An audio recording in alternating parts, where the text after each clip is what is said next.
Hi, here we will be discussing about cataract. So when I talk about cataract, your cataract is the clouding or opacity of the lens to a gradual painless blurring of vision and eventual loss of sight. So the keywords there are clouding, opacity, and gradual painless blurring of vision. Okay, so take note, it's painless. Now, what are the risk factors?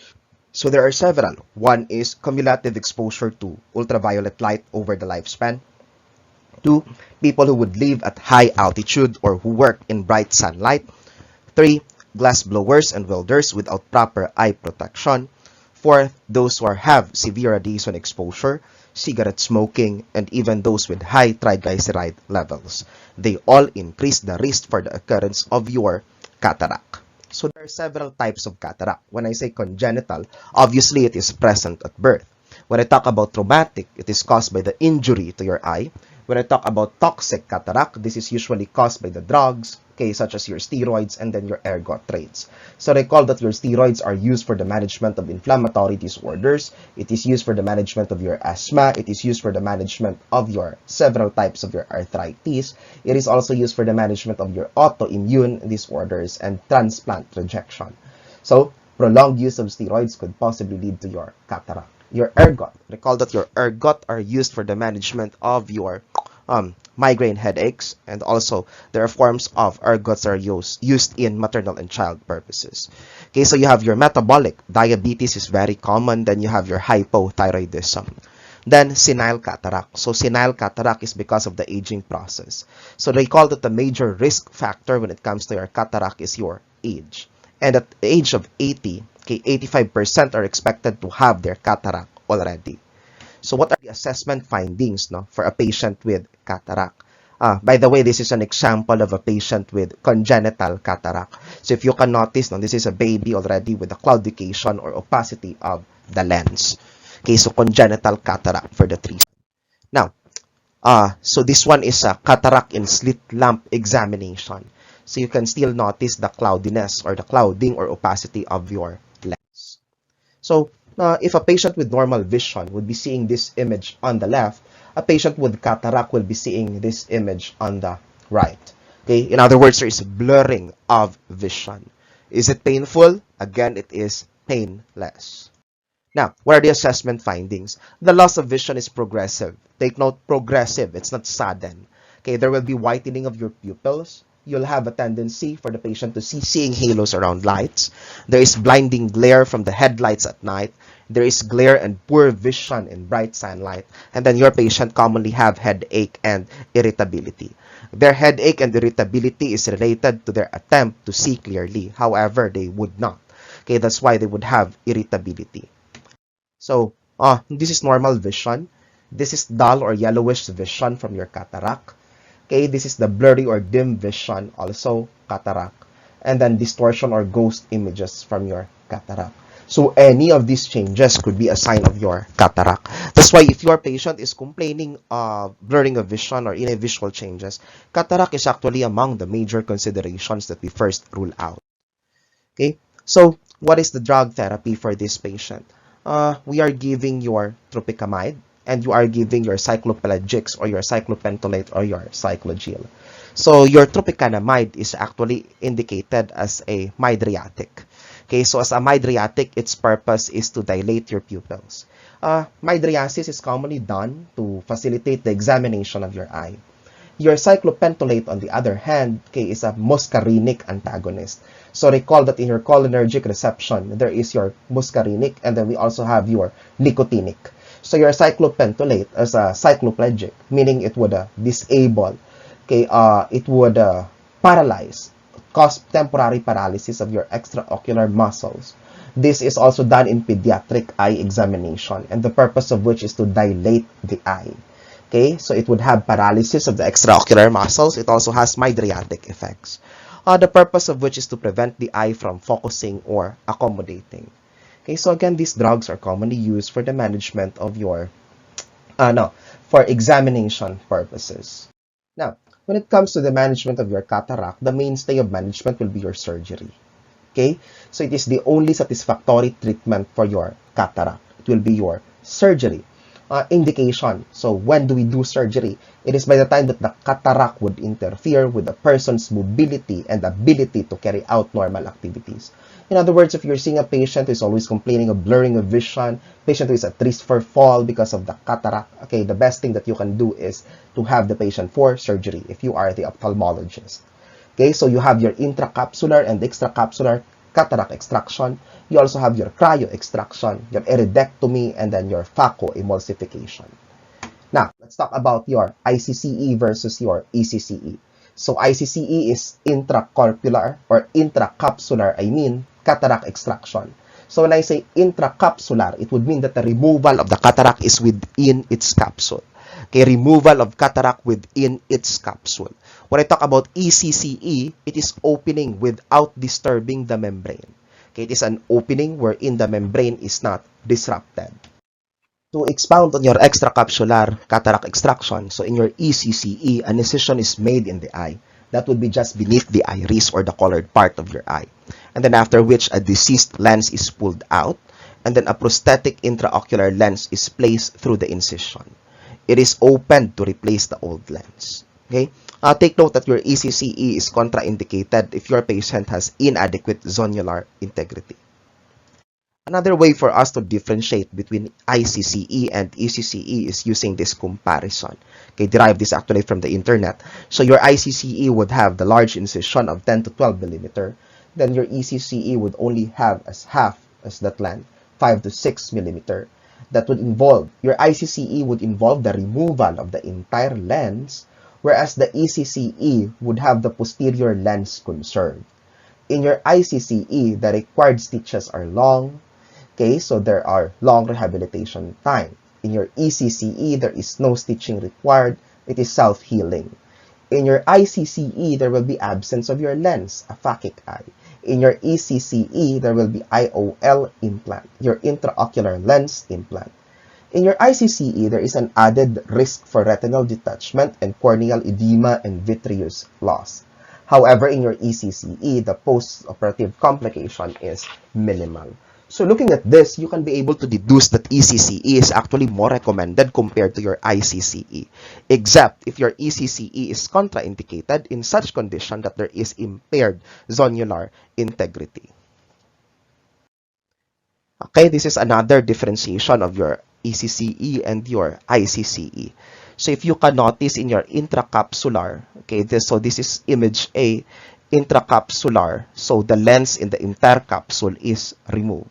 However, in your extracapsular, the lens in the anterior capsule is removed, but the posterior lens capsule remains. Okay, so that's the difference between the two.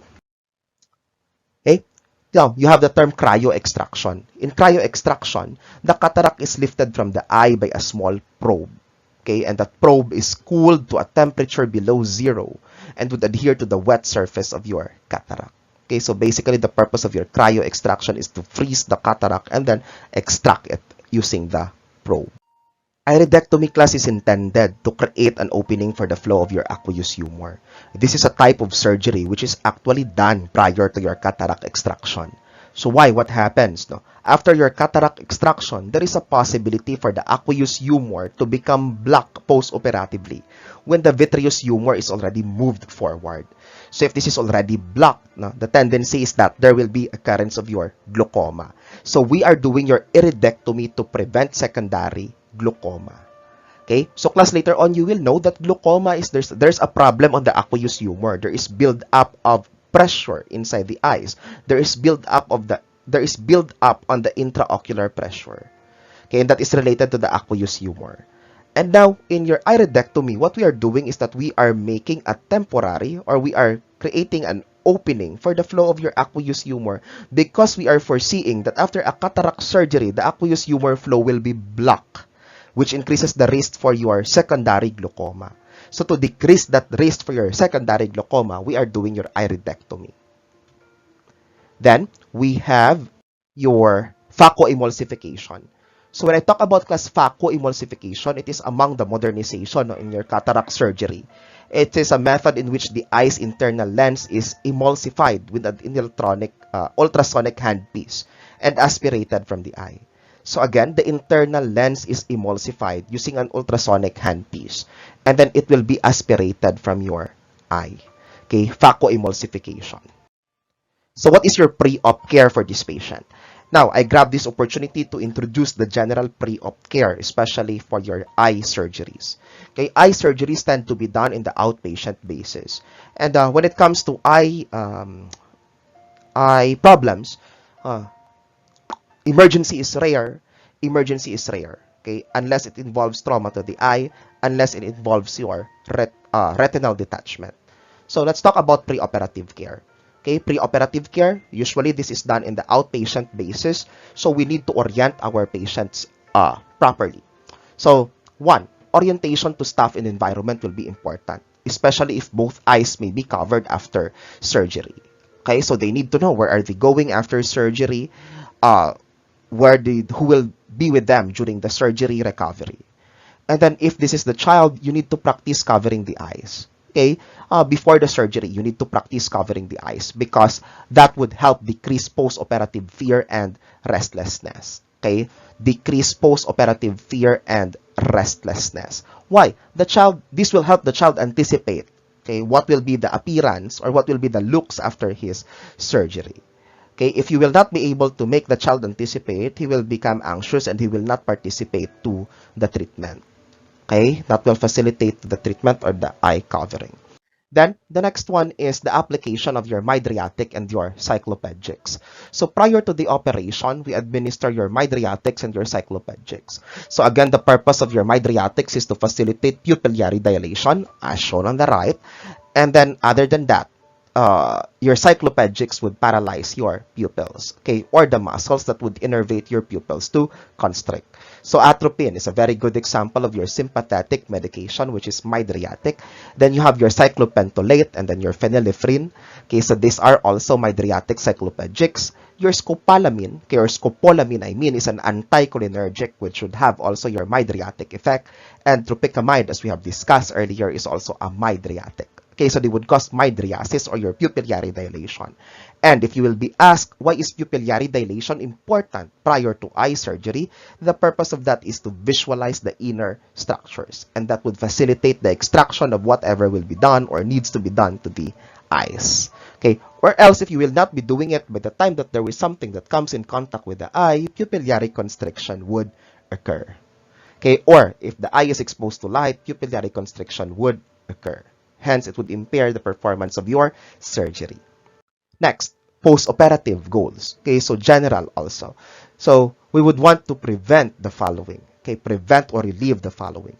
Increase intraocular pressure. We don't want stress on the suture side. We don't want your hyphema. Your hyphema is actually the hemorrhage on the anterior chamber. The hemorrhage on the anterior chamber actually resolves on its own. Okay, especially if it's not severe, if there's not a lot. Then we also would like to prevent infection, and then we'd also like to prevent pain. So how do we prevent these things? Now, post-operative care for the patient. The position of your patient should be either supine or side-lying on the unaffected side. In other words, if the patient is operated on the left eye, your patient should be lying on the right side. Then, burning sensation, 1 hour post-op. You need to educate your patient that the burning sensation 1 hour post-operatively is expected. And the reason for that is that the anesthesia is already wearing off. Now, eye is protected with eye patch or eye shield generally for 5 to 7 days. And then eye shield is still recommended at night for your patient to be prevented from scratching the eyeballs. Okay, the eye shield at night may be recommended up to 4 weeks. Okay, so take note of that. Then, if your patient will be complaining of sensation of something in the eye after 4 to 5 days after the surgery, okay, you need to check if the surgery have had sutures. If the surgery have had sutures, it may be the sutures which are already being dissolved. Okay, so sensation of something in the eye 4 to 5 days may just be your suture. A warning sign will be pressure and sharp pain. Okay, a pressure and sharp pain would indicate already you're bleeding. Hence, go to the doctor. Then, you have your myotics after the surgery. So after the surgery, the myotics will be the one that will be administered. So you have your carbachol, you have your dimecarium, and then you also have your pilocarpine. So these are myotics. In other words, they will facilitate pupillary constriction because this time you would want your pupils already to be constricted. Prior to the surgery, we want it to be dilated because we would want to visualize the inner structure. But this time, post-op, you would want it to be constricted. Okay, so what would we do to prevent IOP increase? So earlier, we said that there should be a normal IOP. Okay, so what do we do? So we need to avoid these things. Educate the patient to avoid these things. Rubbing the eye, lifting the heads or hips, sudden or jerky movement, sneezing and coughing.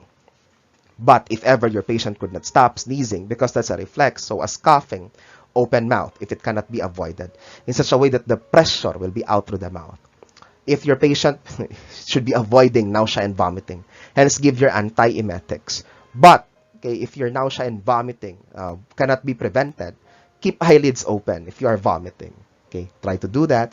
Keep eyelids open when vomiting, and that will be able to help your patient to reduce or prevent the increase of your intraocular pressure. You also avoid straining when defecating. Avoid bending or stooping. Avoid heavy lifting, especially more than 5 pounds. Avoid reading for first few days because that would entail stress to your eyes. And then avoid watching fast-moving objects on the first week of your surgery.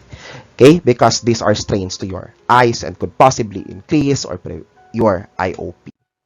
Now, after the removal of your cataract, what will be the special consideration?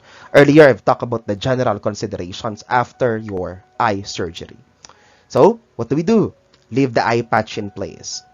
Limit the activity, especially for the first 24 hours. Prescribe something, ask the doctor something for the pain of your patient because your patient will be having pain. Your patient will also be having itchiness after the surgery. So ask for medications about that. Then, do not take aspirin. Aspirin increases the risk for bleeding. And then report any unrelieved pain, redness, nausea, and vomiting. Now, after cataract removal, is it okay to rub eyes? Of course not. Do I need to wear eyeglasses? Yes, you do. Sometimes it is an eye protection. Sometimes it's the goggles, like the one that you use in your laboratory. Can you weigh 4 pounds? Yes, you can, but you are not supposed to weigh more than 5 pounds. Can you strain when you are defecating? No, you cannot. That's why if your patient is straining during defecation, you might need to have the administration of your laxatives. Is it okay to sleep lying on my left when my left eye was operated? Of course, no, because that would increase your intraocular pressure. Next. So this is a cataract surgery using a temporal approach using phacoemulsification. As you can see now, in the right hand of this doctor is actually the phacoemulsification probe. And then you also have the chopper in the left hand. And they are done under operating microscope. So if the doctor is doing this surgery, he's actually looking through a microscope to visualize the structures of the eye. What are the possible nursing diagnoses for a patient with cataract? So one is your sensory, perceptual alteration, so visual related to the opacity of your lens. The next is potential for injury. The risk for injury is a serious concern since your patient is unable to see. So this may be true. This may be true before and after surgery. So why? After surgery, you need to educate your patient that they could not yet be able to see right away. Why? The surgery needs time. You need to allow for healing after your cataract surgery. Class, about the healing process, it would be wise to educate the patient that the healing process takes 2 months in the average. When I say 2 months healing process, it is up to even. The range actually is 1 to 3 months for your patient to gradually restore their vision. So you do not tell them that by tomorrow, after we remove your eye patch, you'll already be okay. Yes, they will be able to see clear. They will be able to see clearer compared to their previous, to their pre-op setting. However, class, you don't expect it to be restored to the normal. Fear related to loss of sight. They may not be saying it, but they're also afraid that they will lost their sight. You have spatial isolation related to reduced visual acuity, the fear of injury, self-care deficit due to visual impairment, and then the knowledge deficit related to lack of information or misinterpretation. The next problem is your diabetic retinopathy. Okay, so as the term implies, diabetic retinopathy, this is a sequelae actually of your diabetes. Now, allow us to compare your diabetic retinopathy to the normal retina. So your normal retina would have the fovea clearly seen, then you have your macula, okay, you can see your optic disc there, you can see the retinal veins, arteries, venules, and then your arterioles. But in your diabetic retinopathy class, notice that there are presence of your microhemorrhages. There is abnormal growth of your blood vessels. The abnormal growth of your blood vessels is actually related to the decrease of the blood flow to several parts of your eyes. And because of that, there is angiogenesis. Okay, there are small blood vessels there, which is trying to compensate on the deoxygenated or decreased oxygen, okay, flowing to the other parts of the eyes. There are aneurysms present, and there are cotton wool spots. Okay, so the cotton wool spots would be actually the one causing the decreased vision of your patient. Other than that, these hemorrhages would decrease the blood supply to your retina. In other words, your retina would also have problems on its function. Okay, so what happens in diabetic retinopathy? Your patient would have your painless blurry vision. Okay, so the blurry vision is actually secondary to the macular edema. Okay, secondary to your macular edema. There will be symptoms of hemorrhages. So symptoms of hemorrhage would appear to be floaters, cobwebs in the visual fields. There is sudden visual changes, including the spotty or hazy vision, or even the complete loss of vision. So that's why you need to educate your patient with diabetes that they need to seek consult with an ophthalmologist, okay, by the time that they would have the first sign of the blurring of vision. Because if this will not be addressed, there will be a complete loss of your vision. Okay, then we have your management. There are several strategies that need to be employed because remember, you are dealing with diabetes. Okay, since we are dealing with diabetes, blood sugar control is paramount in this management. Okay, blood sugar control is the most important part of the management. So, we need to do something to slow down the progression of your diabetic retinopathy.